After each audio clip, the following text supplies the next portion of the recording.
welcome back to my film and TV channel. Today we're going over to Netflix. Yes, a science fiction drama film. Yes, it's got its niche, I think, this, because it's quite popular in some quarters, but I can imagine some people turning this off when they watch it. Anyway, we're going to look at something called Spaceman.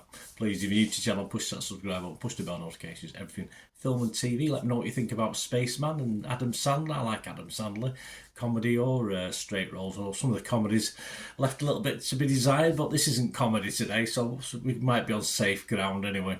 So please leave us your comments, leave us your thoughts on this or anything to do with film and TV, and I will respond or give you a like if that's what's needed. And if you can just give us a like for this vlog, guys, press that button, it'd be much appreciated. Yes, American science fiction drama directed by Johan Renck and written by Colby Day. Based on a 2017 novel. If you read it, let me know if it's any good or not. I'll seek it out. Spaceman of Bohemia by Jaroslav Kalfaf. I think the book might be better, I'm not too sure. Starring Adam Sandler, Carey Mulligan, Kunal Nair, Isabella Rossellini and Paul Dano. So a good cast, but it's mainly Adam Sandler and some giant eight-legged creature as well. I don't know who played that. Must be one of the voices there, I'm not sure. I should have found that out, my apologies. It follows an astronaut sent on a mission to the edge of the solar system. Yeah, get bored at home, don't you? Who encounters a creature that helps him put his earthly problems back together. Yes. Whether he does encounter it or not, who knows? Who knows? That's all. It's all in the mind and imagination. You suss it out yourself. Yeah, it had a limited theatrical release. I can't even say the word. I won't try again.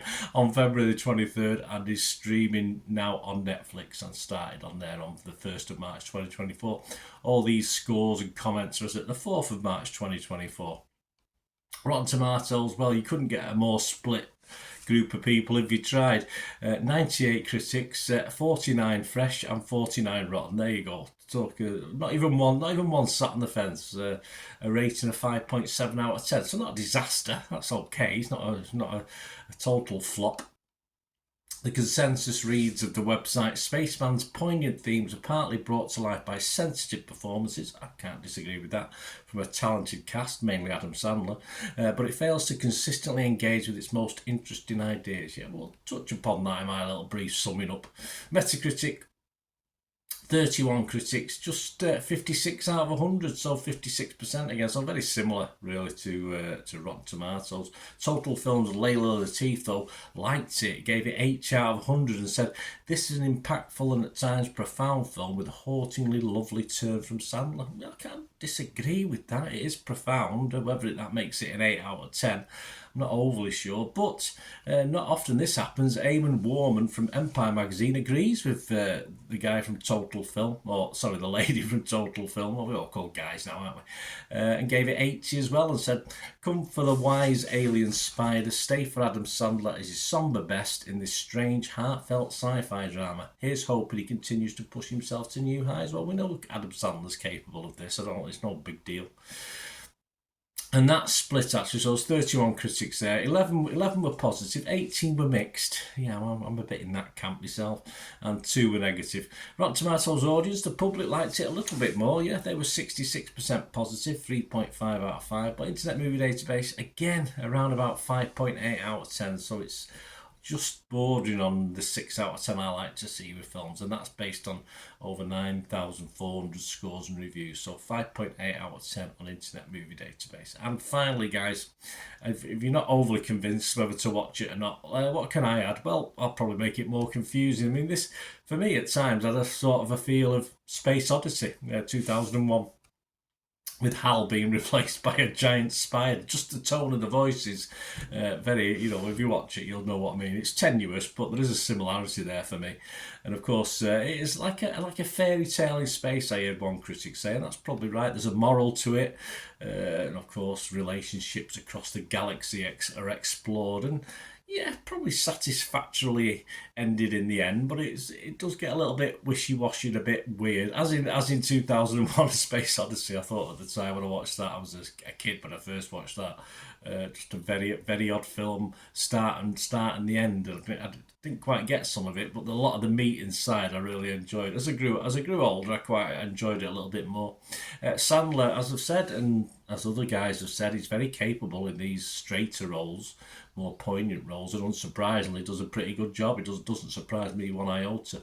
Sadly, though, the film as a whole, it doesn't quite work. There's some interesting scenes. It's sort of, I enjoyed the first, say, third of it, and then yeah, it sort of meandered a little bit, but there were bits and pieces of it I liked. But as a whole, it sort of becomes a very turn-offable film if you're not dedicated to it and not wanting to watch it. Obviously, I was reviewing it. I was reasonably interested. I like Adam Sandler, so I kept watching. But I can imagine some people turning for the off button on this one. It is intriguing, a bit silly at times, but if you think out of the box, it's an okay watch. It's been a 45-minute outer limits thing or something like that. But it never, for me, really crosses the T's or dots the I's. Although it is a fairy tale ending of sorts, but you still do have to think about it and make your own judgment. But I hate that. I like a film to know, unless there's an actual sequel. I like a film to tell me what's happened at the end, and yeah, I think I know, but I had to make it up myself. If arachnophobic, avoid this. If you want Sandler-esque comedy, please avoid this as well. If you want the Martian type film, great film, I love The Martian. Avoid it as well. But there are people out there who that will like this one. But obviously, poignant dramas set in space. It's probably a limited appeal, but it's not done too bad, has it, with them scores? So my score, I'm not going to be much different. In fairness, I would be fresh if it was Rotten Tomatoes. I couldn't give this a rotten.